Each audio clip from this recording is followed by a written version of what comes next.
1 week after the ceasefire in Syria, forces opposed to President Bashar al-Assad continue to accuse the Syrian government of violating the agreement. A new round of peace talks to end the 5-year-long civil war is set for next week in Switzerland.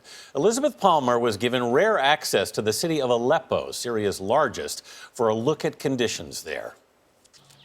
The ancient covered market of Aleppo had endured for more than 1,000 years until this war, and the bombs and shells of Syrian soldiers battling rebel fighters, until at last the army won, but at the cost of this UNESCO-protected jewel. Now the whole area is quiet, except for a handful of soldiers on guard and the occasional potshot. Definitely not quiet are the residential neighborhoods crammed with people, many of them having fled from fighting elsewhere. In Salahuddin, right on the front line, tarps shield residents from snipers.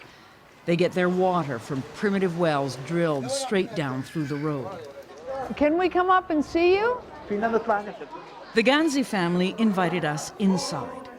There's no running water or electricity. In their tiny apartment, Faiza explains that her son, a soldier, was killed in action. Without his salary, everyone, including the 5 grandchildren, is surviving on charity. Downstairs, there's a soccer game. Hamad's pretty fast on his crutches now. It's been a year since a rocket took off his leg. Were you coming back from school? No, he says, I was doing errands with my mom. People can still do errands in Aleppo and shop for food in the parts that haven't been smashed to pieces.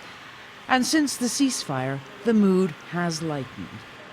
But even as a new round of peace talks are scheduled to start next week, everyone knows that on the other side of town, the Syrian army is tightening its siege on the rebel-controlled section of Aleppo. In the immediate future, conditions for thousands of people may get even worse. For CBS This Morning Saturday, Elizabeth Palmer, Aleppo.